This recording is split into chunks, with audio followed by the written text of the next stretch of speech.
Hi everybody, Radical Gardener. Let's see, today is Tuesday and it is warm out. Every day is 90. Why every time I do this somebody's doing something electrical in their yard? That's so funny. Um, but anyways, yeah, it's warm. I probably look warm. But good news is we got our new inflatable hot tub. Our other one was kaput after 3 years. And so this is our new one, and it's a bigger, better design. So hopefully it'll last us 4 years. But they're really not that expensive. So when it's this warm, and we don't really go anywhere, we just hang out in the garden. So this is something we use every single day. It's really worth the money for us. So yeah, glad to have that again. Um, well, I've been wanting to make a video for a couple of days, so a couple of things have come up. Let's talk about the farmer's market. Did I tell you today's Monday? Did I say that's like the 16th or something like that? Anyways, or Tuesday. It's Tuesday. Um, well, Joe and I went to the farmer's market on Saturday. Now, you have to know that I've been paying attention to food and shortages of food for 10 years. Probably really became aware of it when I had my produce stand on Harson's Island. So let's see, I lived there 4 years ago, and then I had 4 years, so maybe 8 years ago. But 8 to 10 years, I've been very focused on that there would be shortages. It was just something I felt. I was paying attention to weather. I knew a little bit about a solar minimum, but I hadn't gotten all the way into that yet. But just, it was one of those intuitive things that I just paid attention to. So you have to know that this was pretty significant for me to be so shocked and surprised when we went to the farmer's market on Saturday. And I mean, half the market was empty, the farmer's market. And that's, coming directly from the farmers. These aren't farmers that grow a lot of food. They have smaller farms. So a lot of times they can get away with, when there's a harsher climate and what have you, because some of them grow in greenhouses and what have you. But oh my gosh, I mean, I made those stuffed cabbages, and I was looking around for stuffed zucchini, which there were. There were plenty of zucchini. As you know, zucchini is really fairly easy to grow, and it's having a pretty good year. So we could find those, but we were also looking for green peppers, and that we could not. We found one little basket of like 4 green peppers, and I don't remember it being like, maybe it was like $4. Was it a dollar pepper or $5? Anyways, whatever it was, I'm not used to paying that at the farmer's market. So that was eye-opening. But then the woman that I get my unwashed eggs from, because I'm glassing eggs again, and the woman that I get my eggs from, she's a farmer, and I was saying, oh my God, I can't believe the shortage in food here. And she says, people just don't have any idea. And I said, yeah, I know. I said, they're just clueless. And I noticed, like, instead of I'm not able to get 10 dozen eggs, unwashed eggs every week. Now it's 5. So I don't know what that means. I don't know if the chickens are putting out less. I don't know what that means. I didn't ask her, but I'm just glad to get what I can get. And so even that, I'm glad that I'm storing up on it. So yeah, that is really something to pay attention to. But you already are. I mean, you couldn't be watching my channel and not be paying attention to it, right? It just looks like it's, yeah, it's time to really pay attention to it. But, if you grow your own food and you're canning and you're dehydrating, and if you're doing all of that, you're in pretty good shape. And if you're, storing some of your flowers, and if you're storing your rice and your beans, for those of you who've been with me for like the last year and a half, I've walked you through all that stuff. I know a lot of those videos are gone, but a lot of you have been with me through the whole journey. So we've covered so much of this. The egg glassing, I will go over tomorrow. I will just talk it through. It's super easy. Unwashed eggs, you put them in a bucket. Well, first you put in You put in, like, I put in into a 5-gallon bucket, I put in 8 quarts of water, and then I put hydrated lime, hydrogenated lime, or is it hydrated lime, whatever. It's you get it at the hardware store. It's pennies. It's really inexpensive, and you put in 1 weighed ounce of the hydrated lime, hydrogenated lime, and you put 1 ounce of that weighed ounce per quart of water, and then you just put your eggs in it, but they have to be unwashed, okay? And it doesn't matter how many you put in, just as long as the eggs are covered. So it's really easy. It's really, really easy. You'll read lots of other more complicated ways to do it, but our eggs were fantastic. I mean, they kept, close to a year. So, I mean, that's really good. Because, a lot of chickens, they don't lay through the winter. And so if you want to stock up on eggs, and if shipments for some reason aren't coming through, okay.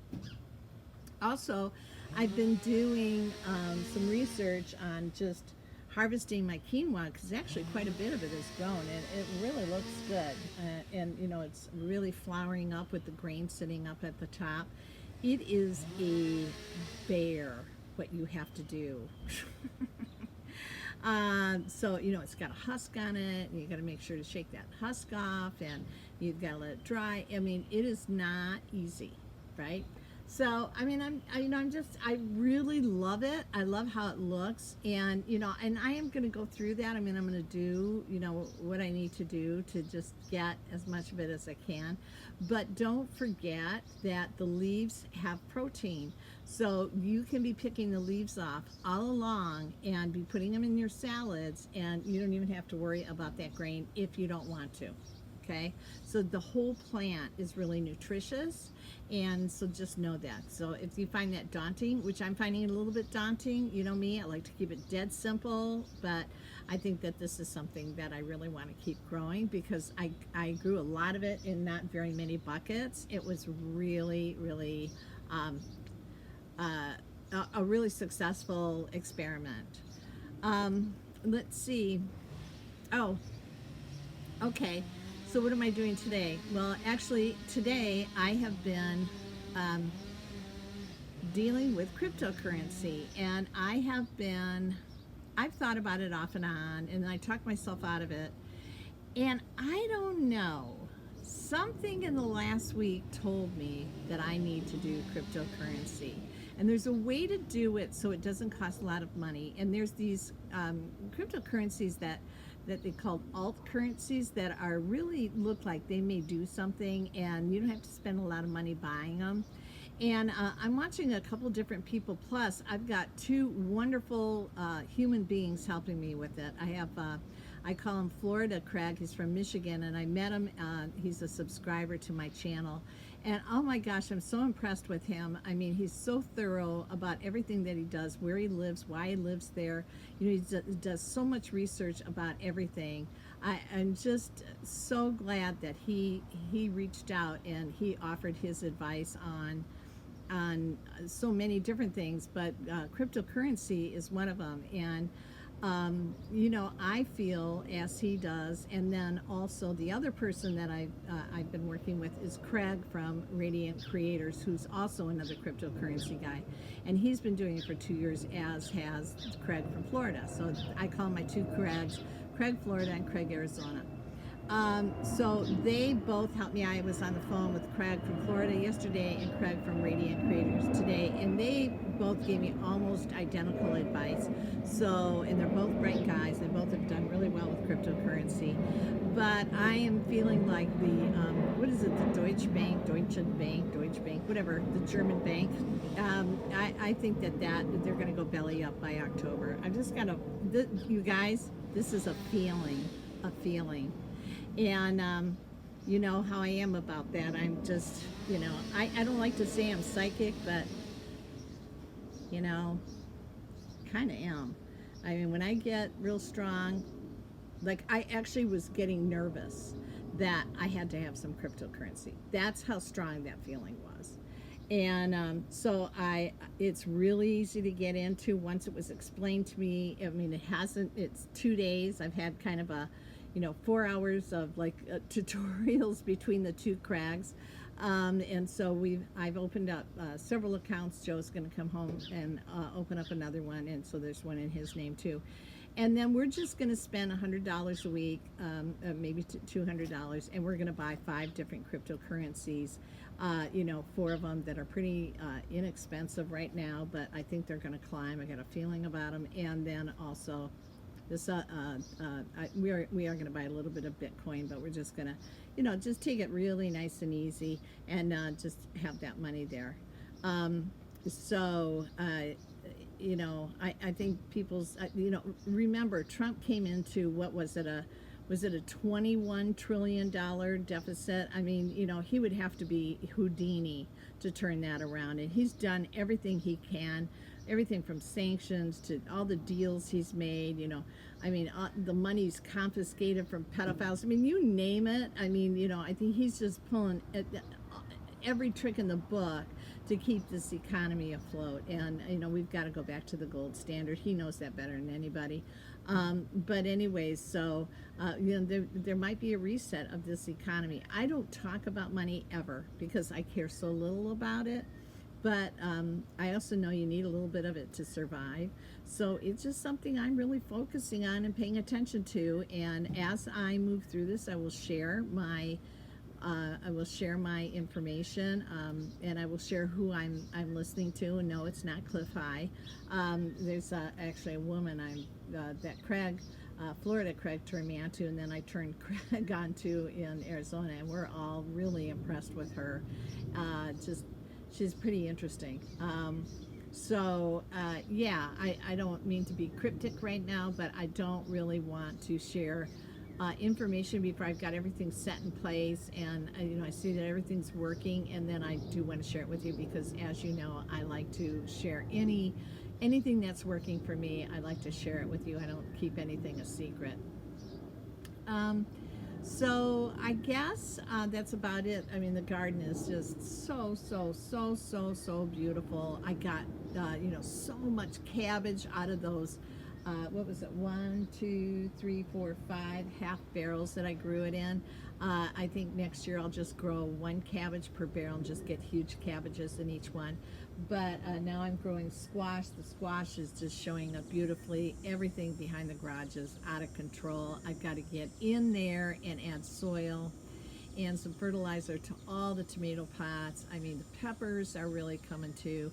So I've got squash growing everywhere, all kinds of squash. And then the beans on the side of the house, oh my gosh. So no beans yet, but the plants are just going, wackadoodle. So it looks great. The tomatillos look really good. I mean, they struggled for a little bit, but I just kept focused on them. I need to get a little more neem oil. I've got my yellow cups. And I keep forgetting to tell you what those yellow cups are really all about. What I do is I spread Vaseline on my yellow Dixie cups, and I put them on sticks, and I put them all through the garden. And it attracts the little white butterflies, little aphids, and they you can see that I have these little tiny bugs stuck all over my Vaseline covered yellow Dixie cups, and it's really made a difference. So that's cool. And also I have had pet caterpillars hanging out in my fennel, and I think I talked about that a little bit. They've just been a joy. There's only one left, so wherever they've gone to cocoon to become a butterfly. But I have gigantic butterflies flying through here.